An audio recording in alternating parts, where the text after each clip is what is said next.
just so much I want to get to coming off the preseason, Max, and I want your preseason takeaways on the floor. But I think what is most interesting to fans, or maybe I'm just projecting, it's definitely most interesting to me. And we were talking about it a little bit even before we came on the air with this show, is the off court factors. And chief among them, of course, is how exactly new head coach, first time head coach Ime Udoka is going to run this ship. And I think that what we're learning, I mean, we heard this, like we heard this when he was hired. We heard it, we got a sense of it at the introductory press conference, but what we are full on learning 4 games, into a preseason and regular season coming, this guy is not going to take any crap.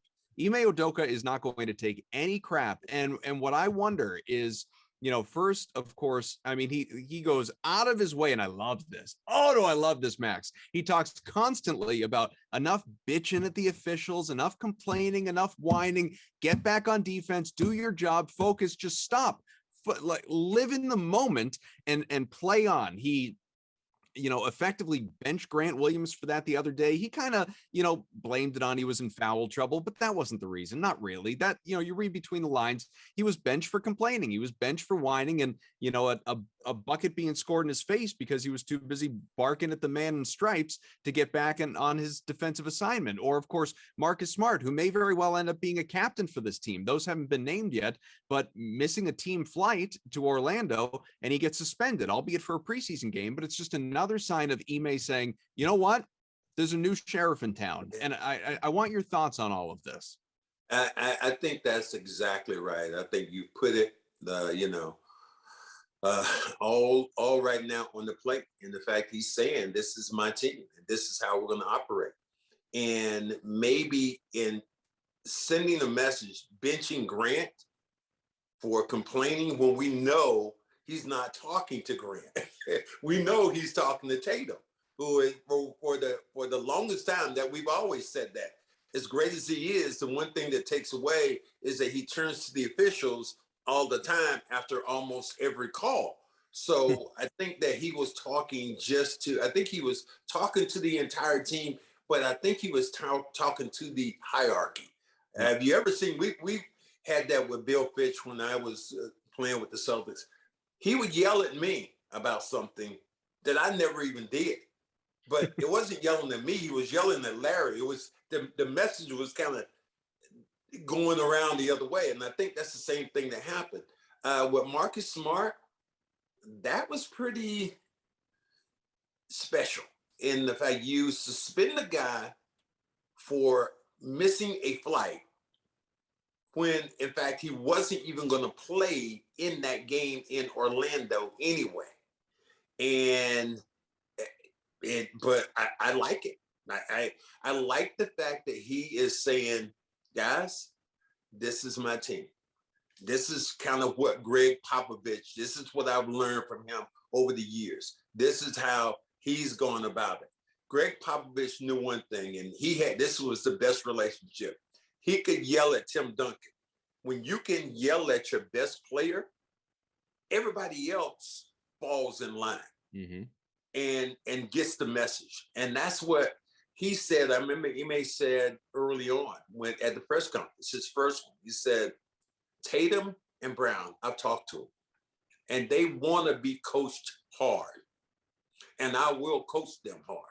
So yeah, that message is being sent, and I think it's going to be heard loud and clear when you suspend a guy or you bench a guy for, as you said, bitching about a call or missing an assignment. Because when you do that without any permission, it's almost like the inmates are running the asylum. And I think that he's not going to stand for that. He's a warden, and everybody's going to follow footstep in line. Can there be a problem? And I'm not saying this is the case now. The season hasn't even officially started. But if this becomes a regular thing, and by that I'm talking about Ime, kind of airing guys out in the media like that, it's such an antithesis from obviously what, the way Brad operates. Like, you never over the last 8 years heard anything even remotely from Brad Stevens resembling some of the stuff we've already heard from in a preseason Ime Udoka. is it one of those things where you worry about, again, not now, just going forward, if it's a routine thing, do you worry about a coach, especially a new coach, airing his guys out in the media? Do you worry about a guy losing the locker room? Do you worry about the way some of these guys, even though they want to be coach hard, there's a difference between coach me hard privately and No. air me out to everybody. And as a former player, obviously, I mean, you're a perfect person to ask that question to. Is like, is there a fine line that Ime has to walk there before it goes south? There is a fine line. I mean, I remember Bill Fitch being our coach and winning the championship, but continue to, in ways, berate players. I remember, and Danny Ainge, this is one of Danny's favorite stories about me. We were sitting in the, Bill Fitch wanted to have a team meeting. And the first person he comes to is me. And he says, well, Max, you used to listen, really be a cheerleader for your teammates, and you were rah-rah, this, that, and the other. And I looked up at Bill and I said, Bill, I could do that if you didn't say I was the dumbest motherfucker you ever met in your life. And the whole room just bust out laughing. But it was a true statement, because he would always say that about me, and right in my face. And it didn't bother me in that way, but eventually those things kind of edge at you. I think Ime is smart enough to understand, and like I say, he's been under Greg Popovich, to know when to needle and to know when to maybe pull back.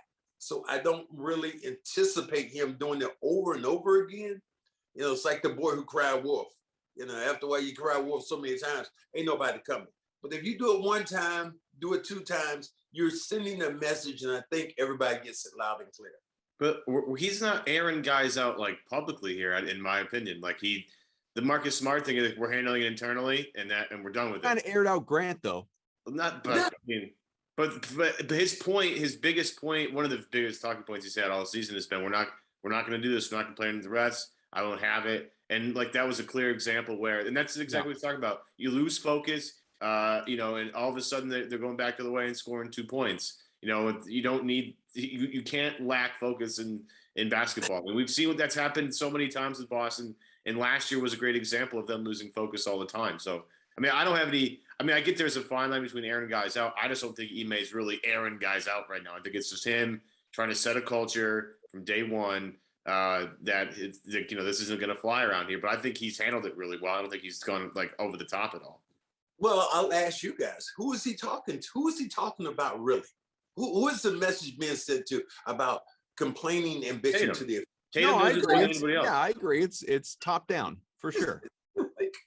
He's talking about we've all seen Jason Tatum throw his hands up and get that over and over, and then eventually run back. So we've seen that. So the message is one which is being sent to the team, but it's also being sent to your best player.